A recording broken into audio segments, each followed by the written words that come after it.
Marahil ay hindi mo ito paniniwalaan, pero ito talaga ang nangyari sa loob ng Iran dahil sa halip na magalit, maraming mga Iranians ang pinasalamatan pa ang Israel at si Benjamin Netanyahu dahil sa pag-atake sa kanilang bansang Iran. At ayon kay Benjamin Netanyahu ay magpapalit ng liderato sa Iran at ang mga Iranians ay makakalaya na mula sa kamay ni Ayatollah Ali Khamenei. Yan ang ating pag-uusapan sa videong ito. Pero bago ang lahat ay huwag kalimutang mag-subscribe at i-like na rin ang videong ito. I-click na rin ang notification bell. Napakalaking tulong yan para sa akin.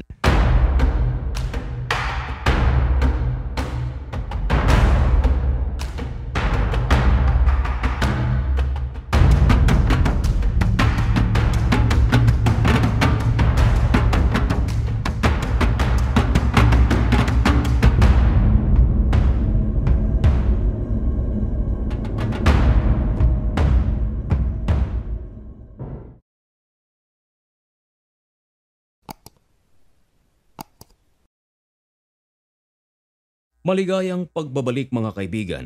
Kumusta kayong lahat? Ngayon ay June 14, 2025 at isang nagbabaga at napakabagong balita ang ating ihahatid sa inyo. Ito ay tungkol sa pangyayari mismo sa loob ng Iran at sa mga sibilyan at patungkol sa kanilang reaksyon sa pinakabagong airstrike na isinagawa ng Israel sa loob ng Iran. Ang video na inyong nakikita ay ang aktual na kuha na kung saan ipinalabas mismo ng gobyerno ng Iran. Makikita ang mga sirang sasakyan, nagkalat na mga debris, na mga gusali, mga gusaling pinalpud. Maraming mga syudad ang nawasak, lalong-lalo na ang mga syudad na kung saan narito ang maraming mga uranium ng bansa. Mga nuclear facilities ay hindi pinaligtas.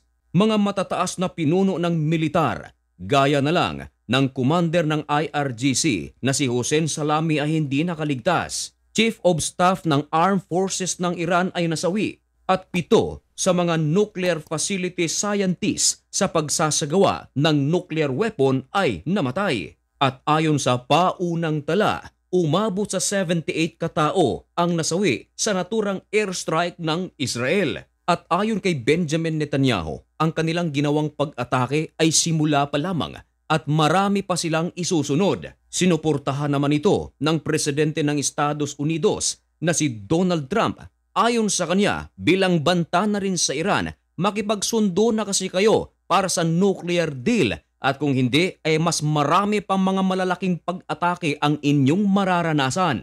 Ngayon, sa pag-atake ng Israel sa Iran na nagwasak ng napakaraming lugar, normal sa kaisipan ng isang tao lalo na kung Iranian na talagang magagalit sila sa nagsagawa nito. Pero paano mga kaibigan kung opposite ang nangyari? Ang tinutukoy ko mga kaibigan, sa halip na maraming mga Iranians ang magalit sa Israel at kay Benjamin Netanyahu, mas pinuri pa nito ang Israel at si Benjamin. At upang patunayan ang ating sinasabi, mismong tagapagbalita ng Iran ang nagsiwalat nito. Narito ang ating pruweba. Ayan, tulungan niyo akong basahin. Baka naman mali ang aking pagkabasa.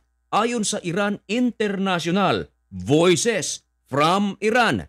Thank you, Uncle Netanyahu. Some Iranians praise Israeli strike. Bago magalit ang ating mga minamahal na bashers, ay hinihimo ko kayo na i-search ang titulong ito at inyong mababasa mismo sa inyong sariling mata na ito talaga ang iniulat ng Iran International. Tinawag si Benjamin Netanyahu ng maraming mga Iranians na Uncle Netanyahu. Nako, familiar, parang Uncle Sam. Hindi nito pinasalamatan si Benjamin Netanyahu at Israel dahil binigyan sila ng tinapay, pera, canned goods o relief good, kundi binigyan sila ng isang napakatinding pag-atake sa kanilang bansa na sumira ng napakaraming nuclear facilities, mga buildings at kumitil pa ng buhay. Mararamdaman mo kung bakit sila nagpasalamat sa Israel. Ito dahil mga kaibigan ay napakatindi ng kanilang galit sa pamumuno ni Ayatollah Ali Khamenei. Ngayon,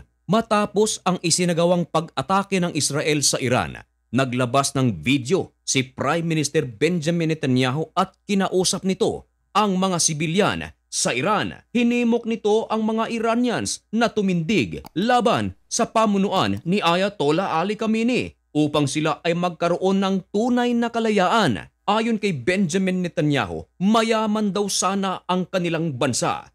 Kaya lang, ang leader nito ay inaaksaya ang kanilang pera. Ito mga kaibigan ay sa pamamagitan ng paggagasto ng mga militanteng grupo gaya ng Hamas, Hezbollah at Houthi. At hindi maliit na pera ang pinag-uusapan dito kundi bilyong-bilyong dolyar. At ito ay ginagamit lamang para sa karahasan.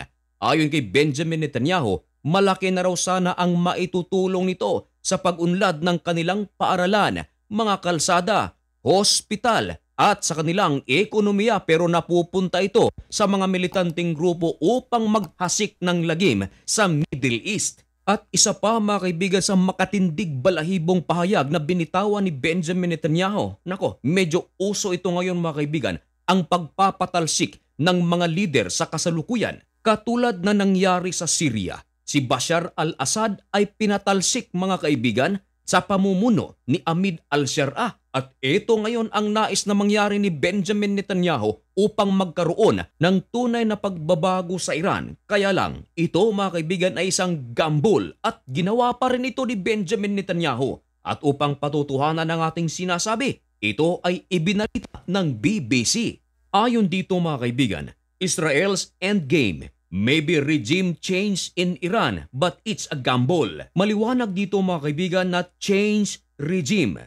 Hindi ba't ang ibig sabihin nito mga kaibigan ay pagpapalit ng liderato? At upang mapalitan ang liderato, kinakailangang pabagsakin ang kasalukuyang namumuno. Kaya lang, ayon kay Benjamin Netanyahu, ito raw ay isang sugal at talaga namang napakalaki ng dapat nilang gawin. Pero ayon kay Benjamin Netanyahu, sinisimulan nila ito. Kinakailangan daw nito ng isang napakalaking operasyon. Pero bakit sinabi ni Benjamin Netanyahu na it's a gamble? Of course, mga kaibigan, maraming mga buhay ang masasawi. Kagaya na lang mga kaibigan ng kinumpirma mismo ng gobyerno ng Iran ang pagkamatay ng top commander ng IRGC na si Hossein Salami, maging ang Iran's Chief of Staff of Armed Forces na si Muhammad Bagheri at si IRGC Aerospace Force Commander na si Amir Ali Hajizadi at 6 hanggang 7 na nuclear scientist at ang former Chief of Iran's Atomic Energy Agency na si Fedrodon Abbasi. At ayon sa pahayag ng Israel, hinihinala nila na mismong ang top advisor ng Supreme Leader ng Iran na si Ayatollah Ali Khamenei ay kasamang nasawi na si Ali Shamkhani. Ito ang tinutukoy ni Benjamin Netanyahu na gamble. Maaari din na sa side ng Israel ay meron ding mga buhay na mabuwis. Ito mga kaibigan ang sinabi ng maraming mga Iranians mismo sa presidente ng Iran na si Masoud Pezeshkian. Mr. Pezeshkian, naaalala mo ba noong sinabi ng Israel at Amerika na hindi kayang atakehin nila ang kanilang nuclear facilities sa loob mismo ng Iran? Pero bakit ginawa ito ng Israel sa loob lamang ng 10 minuto? At sinabi pa nila, bakit ka nagsasalita ng nonsense?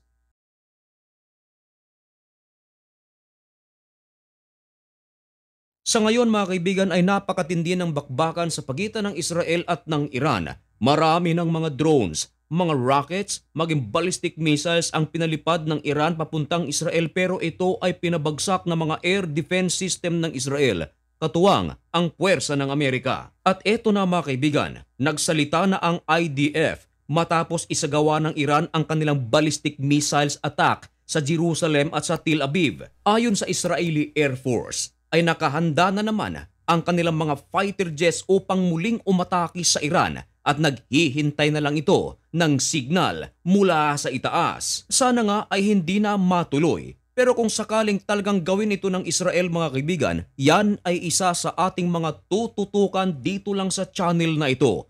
Kaya kung nais mong maging updated at kung gusto mo ang ganitong mga content at bago ka lang sa channel na ito, baka naman pwedeng makahingi ng kaunting pabor. I-subscribe mo na ang napakaliit nating channel na ito. At sa lahat ng aking mga kababayan na nasa Israel, mag-ingat po kayo mga kababayan dyan sa Jordan. Sana ay nasa maayos kayong kalagayan. at sa lahat ng Pilipino sa buong mundo, sa Luzon, Visayas at Mindanao. May God bless you and thank you so much for watching. Goodbye!